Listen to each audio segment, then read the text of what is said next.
All right, man, peace. You know, brothers, we can never underestimate the value of great leadership. It brings order, structure, and most importantly, accountability. Without those three things, you can never have a productive environment. I don't care how talented the various components within that environment are. You're never going to be able to live up to your potential as a collective unless there is a unifying force known as a leader. And just because you might be the most talented person in the room, that does not make you a natural leader. Leaders are born, they're not made. The LA Clippers were unable to succeed to the level that they esteemed themselves to be able to get to last season because they had no leaders. Kawhi Leonard and Paul George walked into that locker room last season, and the players who were already there, who styled themselves as the leaders, players like Montrezl Harrell and Lou Williams and Patrick Beverley, they evaluated those two players when they walked into the LA Clippers locker room.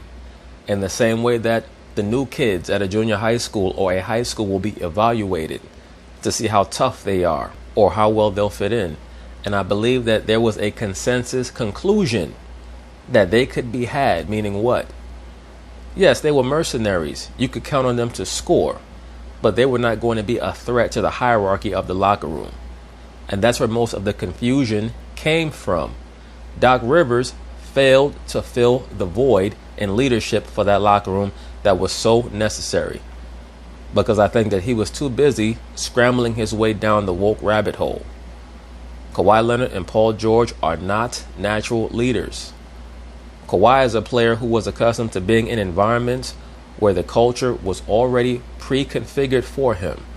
He basically is a weapon like 007 to be utilized in the most crucial of moments on both offense and defense. Paul George is a super talented, spoiled brat who's entitled. They need a real leader.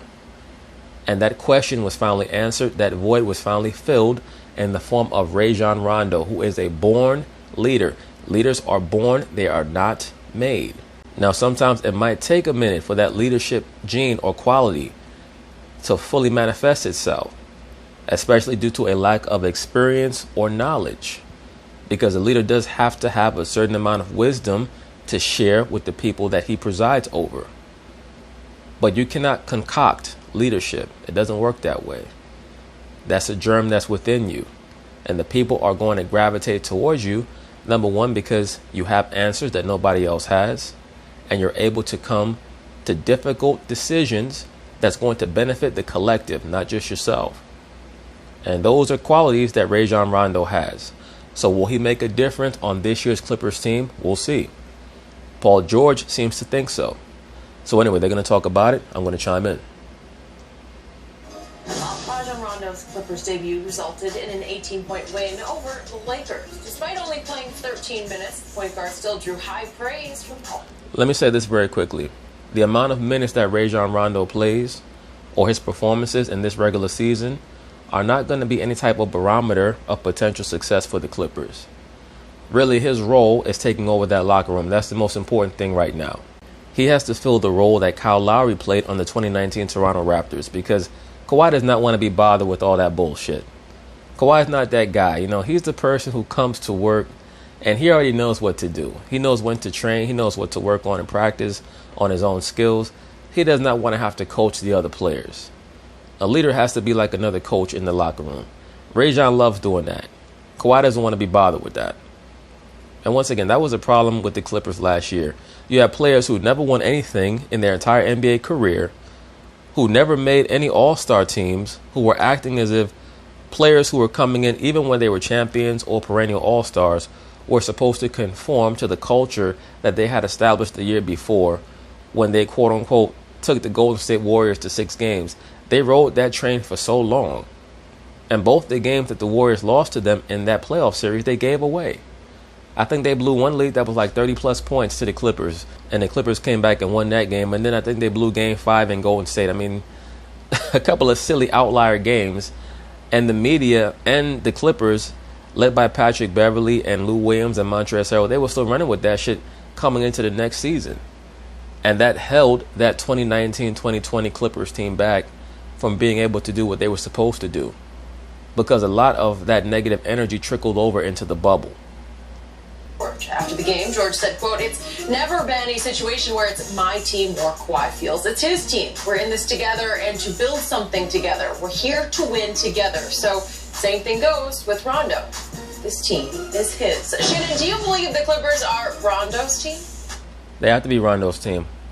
Who else's team is it going to be? It's Tyronn Lue's and Rondo's team. Kawhi doesn't want to lead and Paul George can't lead. Well, if it's already Rondo's team after being there for a week and a half, Skip, it lets you know the leadership was even worse than we previously thought.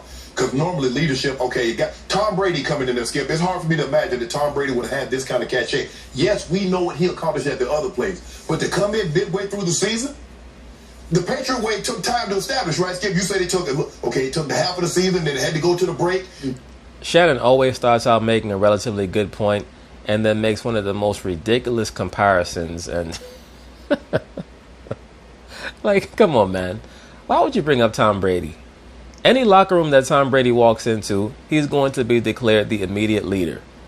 Any locker room. I don't give a shit where it's at. So let's not bring up Tom Brady. He had a conversation with Bruce Arians. Yep. But Rondo just got there. Rondo missed the first 3 or 4 games with an injury, and he's already in a leadership role. Well, he's the point guard, Shannon Sharp.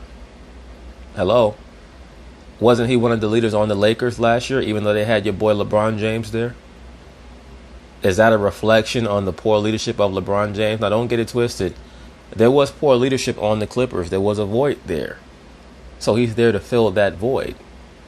But Shannon is acting as if, this is something to harp on. What Rondo really is more of a frosting on top of a very nice tasting cake, rather than a missing ingredient per se.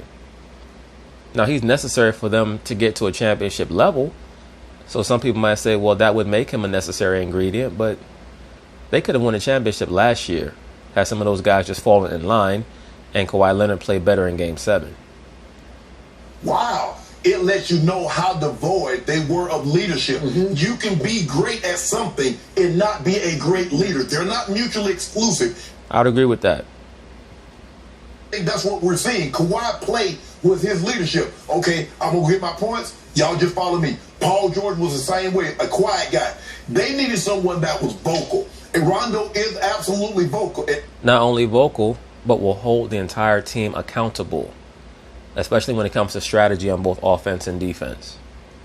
Ty Lue, who coached him, who had to work with him when he was in Boston, as a young player, says sometimes he knows too much for his own good. Mm-hmm. I think this is what they need, Skip, but it just goes to show you where they were lacking substantially in that area, because they're immensely talented. Mm-hmm. We know what Paul George represents, even though he hasn't played particularly well in the playoffs the last 6-7 years. That's another thing. Bringing in Rajon Rondo will slot Paul George appropriately in the hierarchy of the Clippers when it comes to accountability. We know that Paul is not particularly good when dealing with pressure, especially in pivotal moments. I promise you that Rajon Rondo will commandeer the team.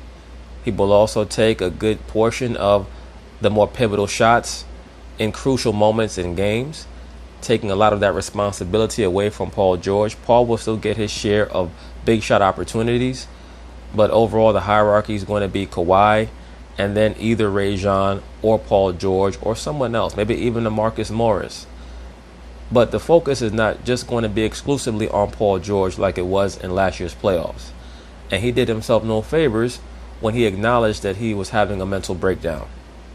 What Kawhi is, but for them to struggle against some of the teams that they lose to, that shouldn't happen, and that's because of leadership. Shannon, you are officially in trouble. Hey, yo, Skip, get right to the point, man. Skip don't play no game. Rondo is now a Clipper. I love what Vogel says about Rondo. He's one of the smartest players I've ever coached. Great lens for what's happening with the group and has a great BS. Look at Shannon's face. I know I'm in trouble, Skip, but please, let's just talk about the topic. I'm scared to death. So is Braun and Savannah the kids. Sure. That's what the Clippers needed, was a BS meter. They were full of it. Yeah. They've been full of it. Have you fool for a year and a half. As Paul George just laid on the table after the game, he is going to say what needs to be said. Well, why couldn't Paul George say that? You the guy, you always talk about you want this and this and this. Why couldn't say that? He also said, I think he will help us conserve more energy. And will he ever? Because down the stretch of those fateful games against Denver last year when they were up 3-1, it's like Kawhi and Paul George are looking at each other like, are you going to create a shot or am I going to create You a the shot? superstar. That's what you should do. Let me have the ball over here. I'll dribble. Maybe I'll get a shot up against these two defenders. Maybe I won't. Now, Rondo will set the table for PG, pandemic P, you can call it. But he might turn back into playoff P. Absolutely. It's going to take so much of that mental and psychological weight off of the heads of Kawhi and Paul George when you bring in a Rajon Rondo and he can orchestrate the offense, especially in the half-court set in the playoffs. So pivotal. He'll set the table for Kawhi, who's one of the best two-way players in basketball, but on offense, he will start looking like a superstar. That's why GOAT is the GOAT. Oh. He didn't need nobody to come in with leadership. Once again, this is why people don't take LeBron James seriously. It's because of his silly fanboys like this. LeBron actually left Cleveland to seek out leadership in Miami. That's how desperate he was to find leadership. Look at Skip Bayless's face. Wait a second. I thought Rondo was the most valuable Laker down the stretch of the playoff. He absolutely was. And he was the best player in the finals. Second, a very close second, was Anthony Davis. And then LeBron. Minute for minute, Rajon Rondo was their best player and most pivotal player on the floor in big moments. He made all the biggest plays. Rajon Rondo did. What LeBron James did was put up a bunch of empty points and assists and rebounds. In all of his biggest games, they lost. Yes, he was. He made all the key plays and all the key shots. No doubt about it. When he played when they got to the bubble? You realize that, right? Well, I realized what happened against the Miami Heat. Skip out one game. So you were talking about one game? Yeah. Rajon Rondo was spectacular in every round of the playoffs against Portland, against Houston, against Denver, and against Miami. Huge games against LeBron. Saved your bacon. LeBron James was 2 points away from leading the entire playoffs in points, rebounds, and assists. And you talk about Rondo. You talk about a guy that was the first or the second guy off the bench, and that's what we're talking about. We got Rondo. You don't got Rondo. No, what you got is health. That's what you got, and we don't. Y'all got health, we don't. Okay. But when we get it back, I gotta end this. I gotta end. We'll see. I really hope that the Clippers get to square off against the Lakers this year to find out who's who and what's what for real. Moving on to talk about another. But anyway, that's basically it on that, brothers. Paul George knows where his bread is buttered, and he's happy about it because he was never meant to try to sit in the role of a leader anyway. That's not what he's built to do. So peace.